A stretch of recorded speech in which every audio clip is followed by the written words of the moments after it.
अस्सलाम वालेकुम गाइस। आज की जो डिबेट है वो है बच्चों की अच्छी तरबियत किस तरह करनी चाहिए।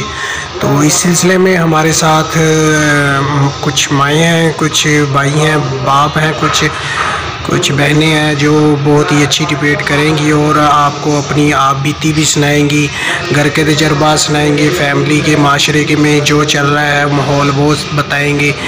तो बच्चों की अच्छी तरबियत कैसे करनी चाहिए या हमारे बच्चे जो आजकल बात नहीं मानते उनको किस तरह गाइड करें कि वो हमारे बच्चे हमारा कहना माने। तो इस सिलसिले में बहुत सी डिबेट है हमारी ये छोटी सी, तो आप सुनिएगा, बहुत फ़ायदा होगा इसमें आपको। तो हम स्टार्ट करते हैं। मुझे ऐसा लगता है कि बच्चों की तरबियत हम सिखा नहीं सकते उनको कुछ भी। असल में बच्चे वो करते हैं जो हम कर रहे होते हैं। अगर मैं खुद नमाज नहीं पढ़ती हूँ और मैं अपने बच्चे को बार बार कहती रहूँगी आपने नमाज नहीं पढ़ी, आपने नमाज नहीं पढ़ी, तो वो नमाज नहीं पढ़ेगा क्योंकि वो मुझे पढ़ता हुआ नहीं देख रहा है और मैं उसके लिए कोई आइडियल सिचुएशन नहीं बना सकूँगी। अगर मैं झूठ बोलती हूँ खुद भी, बच्चा सबसे ज़्यादा पेरेंट्स को ऑब्जर्व करता है। अगर मैं खुद झूठ बोलती हूँ तो मैं अपने बच्चे को नहीं सिखा सकती। 6 साल, 7 साल, 8 साल तक मैं उसको ज़बरदस्ती करके कुछ करके कह दूँगी कि नहीं झूठ करो, लेकिन जब वो 10 साल का हो जाएगा तो मुझसे सवाल करेगा कि मम्मा आपने तो बोला था तो आप कैसे, तो उस तरह वो इज़्ज़त भी छोड़ देगा। तो मुझे ऐसा लगता है कि अगर हम बच्चों की तरबियत करना चाहते हैं तो पहले अपने ऊपर एक नज़र डालकर देखें कि हम खुद कैसे। अगर मुझ में बर्दाश्त कम है, अगर मुझे किसी की कोई बात बुरी लगी और मैं उसके मुंह पे दरवाज़ा मार के भाग गई, तो जाहिर सी बात है मेरा बच्चा भी उसी मिजाज का होगा और वो भी दरवाज़ा बंद करके भाग जाएगा। अगर मुझे कोई बात बुरी लगी और मैं फिर भी बैठी हुई हूँ वहाँ पर, तो मेरा बच्चा भी वो सीखेगा। हुआ है कि हम जब कंपैरिजन करते हैं अपने टाइम से और आजकल में, मकसद एक हमारे यहाँ एक सिस्टम था कि जॉइंट फैमिली में, तो जॉइंट फैमिली में अगर कुछ बुरी चीज़ें हैं तो काफ़ी अच्छी चीज़ें भी हैं तरबियत के हवाले से, कि घर में हमारे दादा हैं, नाना नानी हैं, वहाँ बैठता है, उनकी ज़िंदगी भर के एक्सपीरियंस होते हैं जो हमें शिफ्ट करती हैं। छोटी छोटी बातें हमारे दादा भी सिखाते हैं और घर के दूसरे बुजुर्ग सिखाते हैं। आजकल इस चीज़ का फुकदान है कि लोग अगर सेपरेट रह रहे हैं, माँ भी जॉब पे जा रही है, बाप भी जॉब पे जा रहा है, तो बेटा के पास एक ही एक्टिविटी है गेम। अब कितना गेम खेलेगा? ऐसा अब वो टीवी ड्रामे आ रहे हैं। जब हम छोटे थे या सब और लोग भी छोटे थे तो उनकी लैंग्वेज पे बड़ा जोर रखा जाता था, कौन सा जुमला हम गलत बोल रहे हैं, कौन सा सही बोल रहे हैं। और आजकल आप देखें कि तकरीबन बच्चों की उर्दू लैंग्वेज जो होती है और बड़े स्लैंग वर्ड जो है आहिस्ता आहिस्ता उसमें इस्तेमाल होगा। महनाज ने एक बात की थी, बिल्कुल ठीक बात है कि जनाब हम कुछ भी काम करें तो वो बुराई हमने भी नहीं होना चाहिए। मकसद अगर हम झूठ बोलने से मना कर रहे हैं और हम खुद झूठ बोल रहे हैं, टेलीफोन पे मना कराते हैं या वैसे कराते हैं, तो कैसा वो तरबियत बच्चे की बेहतर होगी। और इसी तरह स्कूल का भी बड़ा फर्क है कंपैरेटिवली। काफी स्कूल्स में वो टीचर्स का मयार नहीं है जो पहले होता था। तो ठीक है, सिर्फ एक कोर्स और सिलेबस पढ़ाने तो आ रही हैं टीचर्स या मेल फीमेल दोनों टीचर्स, मगर उन अपने एक्सपीरियंसेस शेयर नहीं करते। पुराने टीचर्स जो होते थे स्कूल और घर जहाँ पे वक्त बच्चा गुजार रहा है, चाहे वो कोई भी जगह, स्कूल, मदरसा कह लें, घर कह लें, वो खानदान के घर, किसी फर्द के घर में अगर रहने के लिए जाता है, हर वो जगह जहाँ वो वक्त गुजार रहा है वहाँ पे उसके साथ ये चैलेंजेस है कि उसको वहाँ पे रेलेवेंट मिलनी चाहिए। जो चीज हम तरबियत कह रहे हैं उसको वो स्टेप्स मिलने चाहिए। आप जितनी जगह पे उसको जहाँ मिस करेंगे तो वहां पे जो बुरी चीज है वो वहां से पिक करना शुरू करेगा, क्योंकि वो नई होगी उसके लिए और नई चीज सबको अट्रैक्ट करती है। तो हमें हर जगह पे उसके लिए चीजें रखनी होंगी। अच्छा, फिर और जो है कि अपने रिश्तों से मोहब्बत कुछ लोग करते हैं। अक्सर मैं ट्विटर पे ट्रेंड देखता हूँ, एक जगह भी और भी बात कर रहा था इस केस में कि जनाब मुझे उस जुमले से इंतहाई ट्रेंड वो ट्वीट से बड़ी चिड़ होती है। इसमें लिखा हुआ था फुप्पो कुटनी, और वो कितना शानदार रिश्ता फुप्पो का, हमारी फुप्पो जिंदगी अल्लाह उनको जन्नत नसीब करे। और सभी की फुप्पो यार, ये रिश्ते खाला का हो, फुप्पो का हो, नानी का हो, दादी का हो, ये बड़े मोहब्बत करने वाले रिश्ते, इनका बड़ा तकद्दुस होता है। वो हम देखते हैं सोशल मीडिया पे पामाल हो रहा होता है। अच्छा, आप कैसे किसी को, आप भी तो किसी की फुप्पो बनोगी, और ज्यादातर ये खवातीन कर रही होती है फुप्पो को नहीं। आज मेरे घर में दिन खराब हो गया, मकसद एक इंडिविजुअल की फुप्पो हो सकती है, मगर हम पूरे माशरे में तो ऐसा नहीं कर सकते। तो मैं इसमें ऐड करना चाह रहा था एक पॉइंट के, देखिए जितना आप अपने बच्चों के साथ फ्रेंडली होंगे ना, आपके लिए आसानियां रहेंगी। उनको गाइड करने के लिए। अगर आप फादर बन के रहेंगे तो बहुत सारी चीजें आपसे छिपाएंगे, ठीक है। अगर आप दोस्त बन जाएंगे अपने बच्चों के, वो आपसे हर चीज शेयर करेंगे। अगर मोबाइल, जैसे आपने हमारी कन्वर्सेशन सुन रहा था, वो आपसे हर बात शेयर करेंगे। अब्बा ये है, अब्बा फलाना मुझे ये किया, अब्बा मुझे ये हुआ, ये देखे मोबाइल पे ऐसा है, ये इस तरह है। गिव देम कॉन्फिडेंस, उनको इतना कॉन्फिडेंस दें तो वो आपसे हर जो है बात शेयर करें। तो मेरे ख्याल में फिर ये हमें प्रॉब्लम नहीं होगी अगर आप फ्रेंडली हो जाते। तो हम बच्चों को कहते हैं कि जो तुम पढ़ रहे हो उस पढ़ने को ना सिर्फ समझो बल्कि कोशिश करो कि उसे अपनी प्रैक्टिकल लाइफ में लिंक करो।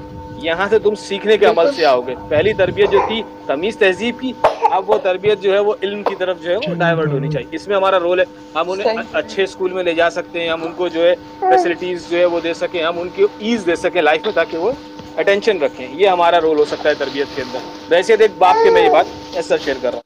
मैंने पिछले साल देखी एक चीज़ कि एक 3 साल की बच्ची थी, वो वैन वाले के साथ जाते हुए डरती थी, बोलती नहीं थी। 3 साल की बच्ची बोल नहीं सकती। थोड़ी देर उसके साथ बैठ के बात की तो उसने सारी स्टोरी बता दी। उसके पेरेंट्स को बताया ये क्या वो क्या, तो वो वैन वाला चेंज हो गया। लेकिन बात वही, जैसे अभी माशा ने कहा, हम कह रहे थे, अगर हम बच्चों को बगैर झिझके, बगैर डरे उनको बिल्कुल सही से बताएं कि सेफ सर्कल में कौन कौन आता है। Nobody can touch you, nobody can touch your body parts, your private parts are yours, your body is yours, nobody can touch that। तो बच्चा छोटी उम्र से ही समझेगा कि हाँ मेरी बॉडी है। तो इनफेक्ट अगर बाहर रोड पे भी जाता है, मैं बार बार आयशा को जाते हुए कहती हूँ, आयशा कोई बराबर से जाए तो आपको टच नहीं करना चाहिए, क्योंकि आपकी बॉडी अगर कोई टच करे तो मामा को बताना। तो और मैं फिर उस बंदे को बोलती भी कि आपने ऐसा क्यों किया, तो वो आयशा देख रही है कि मेरी माँ टच करने पे किसी को इस तरह से बोलती है, तो वो वैसे ही सीख रही है।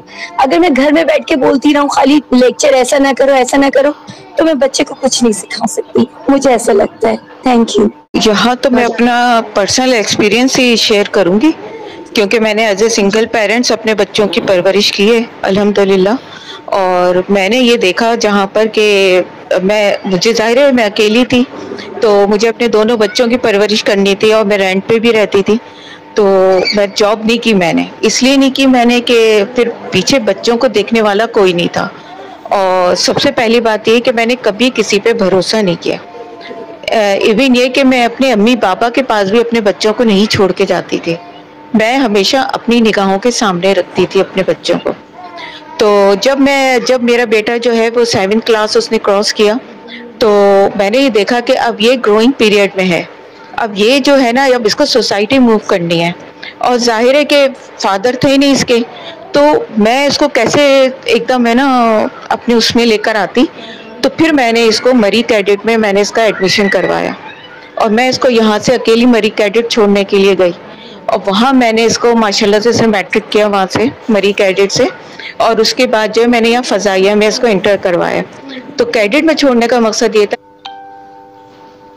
अच्छी और बेहतरीन हुई कि आज सब लोग जो है वो मुझे जो है वो इसके लिए पहले ब्लेम करते थे कि तुमने इतनी दूर बच्चे को छोड़ दिया। तो मैंने कहा नहीं, मैंने कुछ सोच के छोड़ा है ना इसको, क्योंकि मैं लड़की की तो कर सकती हूँ परवरिश, लड़के को मैं इतना फ्रैंकली नहीं कर सकती ना। तो अब माशाल्लाह सब लोग ये कहते हैं कि मेरी मिसाल देते हैं सबको ना। तो कुछ चीज़ें जो होती है वो हमें अकल, ज़बान से ज़्यादा हमें अकल से जो है वो प्रूव करनी पड़ती है कि हमें अब जो है वो ये स्टेप उठाना चाहिए और हमें ये स्टेप उठाना चाहिए। रह गई सोसाइटी की बात, तो सोसाइटी को हम जैसा मूव करेंगे सोसाइटी हमें वैसा ही रिजल्ट देगी। गिव एंड टेक है ना यहाँ पर तो। और प्लस ये कि आप जितना बच्चों को घर में अपने साथ सेफ रखेंगे उतना ही ज़्यादा अच्छा है।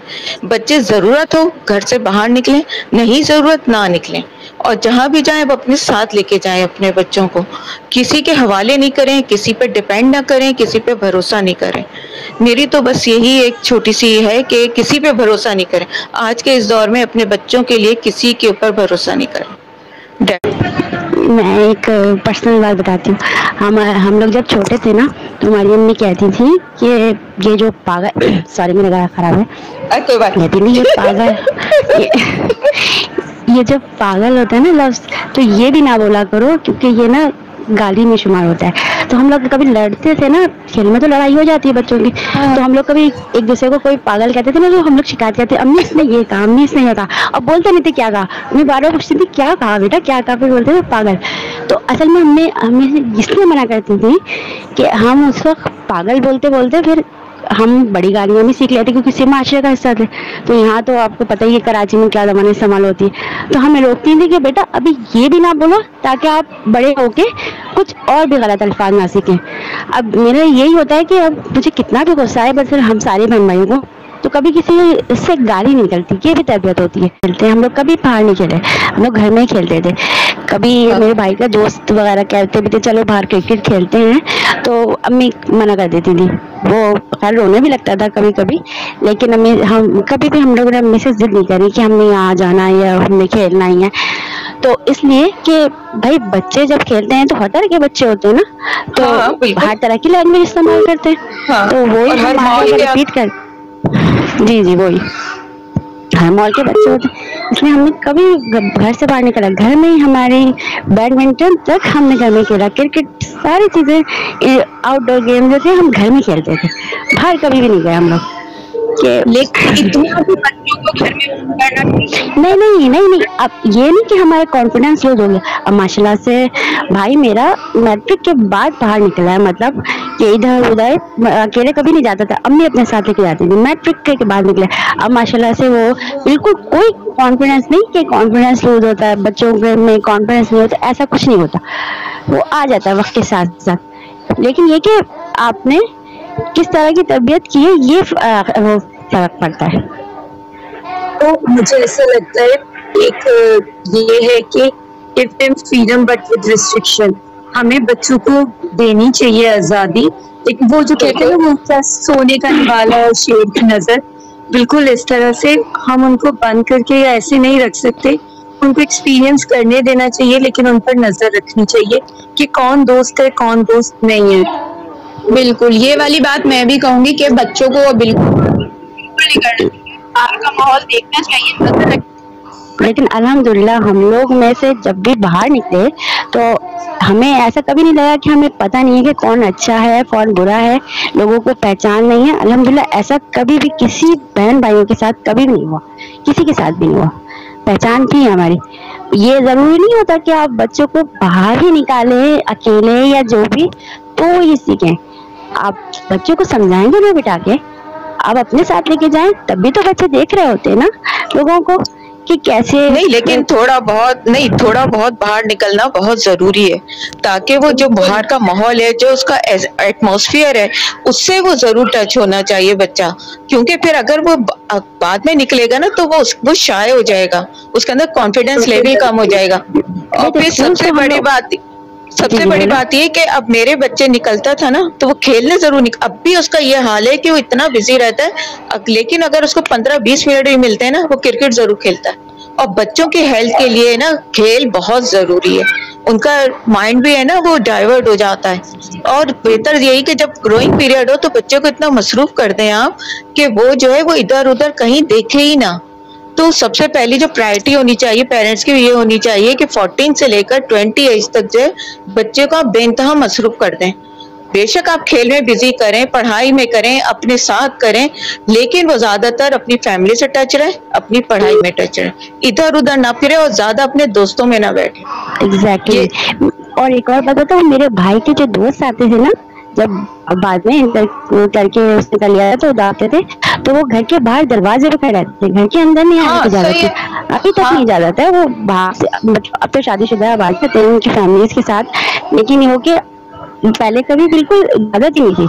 लेकिन ये नहीं कि घुटा सा माहौल है, हम लोग जाते थे इनकी शॉप्स वगैरह भी जाते थे, अम्मी के साथ भी जाते थे, वैसे भी स्कूल से हम अकेले ही जाते थे, लेकिन ये कि उस तरह नहीं, खेलने के लिए नहीं और बिला वजह घर से बाहर नहीं निकलते थे। मेरा भाई भी अब बड़ा भी हो गया माशाल्लाह, शादीशुदा अब तो, लेकिन वो अभी भी ना ऑफिस से आता था सीधा अपने घर, फिर घर से बाहर नहीं जाना, घर वालों के साथ रहना, दोस्त हैं तो भी वो उसको घर के, अब बड़े होने के बाद वो घर के ड्राइंग रूम तक रखना है, बस थोड़ी देर बात करनी है चले जाना है, इस तरह करना था। और उसके बावजूद तुम यहाँ 2 बजे तक नेट यूज कर रही हो। तो ये तो कॉन्फिडेंस है ना भाई। मेरी मदर को पता है मैं 2 बजे नहीं, मैं पूरी रात तक यूज करती थी थोड़े दिन पहले। अभी कुछ 2 बजे कर रही क्योंकि ड्रामा देखती नहीं। असल में मेरी मदर को पता है कि मैं क्या कर रही हूँ, उनको पता है कि मैं टूडे संभाल कर रही हूँ। मदर का ट्रस्ट है, अच्छी बात है। जी ट्रस्ट है। और वो बैठ के देख भी, अच्छा शुरू में वो देखती भी थी कि जाहिर सी बात है कि क्या हो तो अरे नहीं ट्रस्ट था, लेकिन फिर भी चेक तो रखना पड़ता है ना, चेक तो रखना पड़ता है ना। सुनो तो दोस्तों कैसी लगी हमारी डिबेट, कमेंट सेक्शन में हमें बताइएगा। चैनल सब्सक्राइब करें, लाइक करें और दूसरों के साथ शेयर भी करें और कमेंट में लाजमी हमें बताइएगा। और अगर कोई ऐसा इशू है जिस पे हमें डिबेट करनी चाहिए, आप समझते हैं, वो हमें लाजमी बताइएगा, हम उस पर भी डिबेट करेंगे इंशाल्लाह। ओके, अल्लाह हाफिज़।